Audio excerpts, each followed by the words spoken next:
시청자 여러분 반갑습니다. AI 아나운서 로아가 전하는 딜라이브 AI 위클리 경기입니다. 첫 번째 소식입니다. 경기도 일기 신도시마다 선도지구 단지가 발표됐지만 아직 남은 숙제가 많습니다.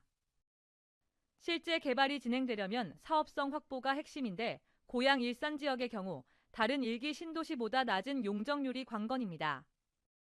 전진아 기자입니다. 노후 계획도시 정비 기본계획안에 공개된 고양 일산 신도시의 아파트 기준 용적률은 300%.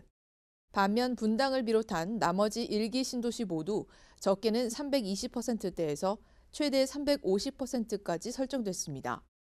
최근 선도지구 발표에서 일산과 분당 두 곳만 선정된 연립의 경우에도 170%와 250%로 차이가 큽니다. 이처럼 일기 신도시 5곳 가운데 일산의 용적률이 가장 낮습니다. 사업성 경쟁에서 불리하다며 일산 지역 용적률을 높여달라는 목소리가 나오는 이유입니다.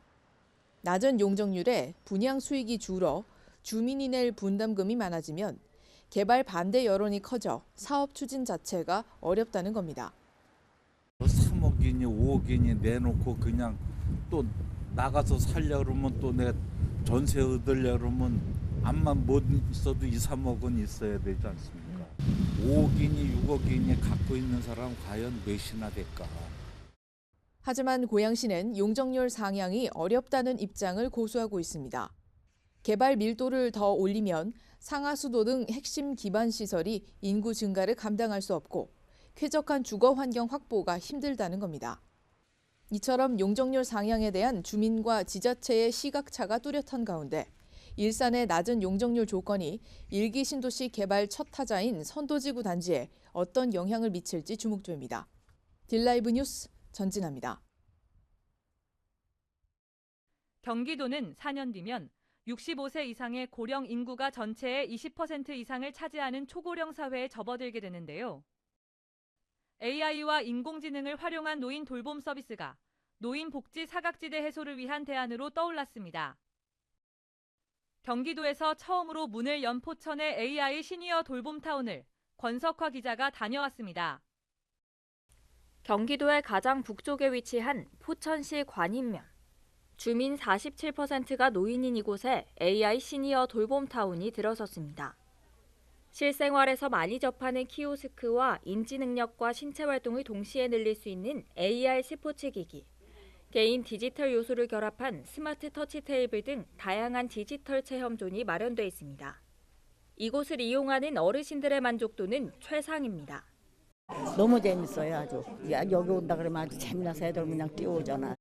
거동하기 어려운 노인들이 드문드문 떨어져 생활하는 관인면에 경기도가 AI 통합 돌봄을 집중 지원하는 AI 시니어 돌봄타운을 조성했습니다.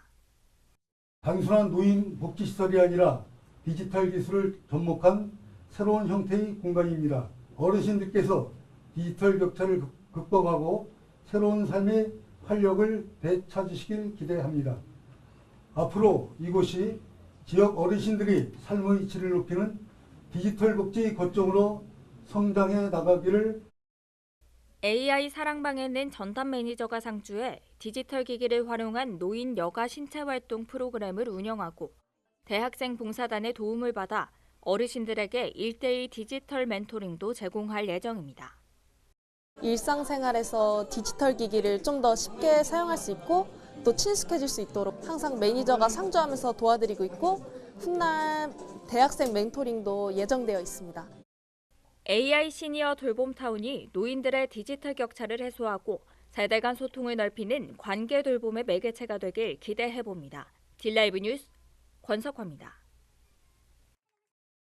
파주시가 제3회 추가 경정 예산안을 2조 4,068억 원 규모로 편성했습니다. 이번 추경 예산안은 제2회 추경안보다 1,003억 원 증가한 금액입니다. 주요 편성 사업으로는 청사 건립 기금 700억 원, 호우 피해 재난 지원금 및 공공시설 복구비 59억 원, 경기도 맨발 걷기 조성 사업 20억 원 등입니다. 이번 추경 예산안은 시의회 심의를 거쳐 12월 18일 최종 확정됩니다. 파주시가 연풍리 성매매 집결진의 위반 건축물에 대한 대규모 행정 대집행을 실시했습니다. 시는 지난 11월 25일부터 나흘간 총 636명을 동원해 영업 중인 건축물 6개 동을 포함한 14개 동의 위반 건축물을 대상으로 철거를 진행했습니다. 이번 행정 대집행 과정에서 종사자들의 격렬한 저항이 있었습니다. 한 업주가 흉기를 소지하고 경찰에 맞서 경찰관 1명이 부상을 입는 사고도 발생했습니다. 파주시는 지난해 11월부터 현재까지 총 7차례에 걸쳐 22개 동의 위반 건축물에 대해 행정대집행을 실시해 5개 동은 시정 완료했고 17개 동은 부분 철거가 마무리됐습니다. 또 건축주가 자발적으로 시정한 위반 건축물은 총 40개 동으로 이 중 19개 동은 완전 시정됐고 21개 동은 부분 철거됐습니다. 경기도형 빈집 활용의 첫 모델인 동두천시 아동돌봄센터가 문을 열었습니다. 지난 2일 개소한 동두천시 아동돌봄센터는 경기도와 경기주택도시공사가 비아파트 지역인 생현동 빈집 2채를 매입해 제공한 것으로 빈집을 활용한 공간복지 사업은 이번이 처음입니다. 60억 원의 사업비를 들인 아동돌봄센터는 6에서 12세 초등학생의 방과 후 돌봄을 담당하며 지하 1층, 지상 3층의 대지 면적 598제곱미터, 연면적 872제곱미터 규모로 유치원과 아동 돌봄 공간, 도서관 등을 갖췄습니다.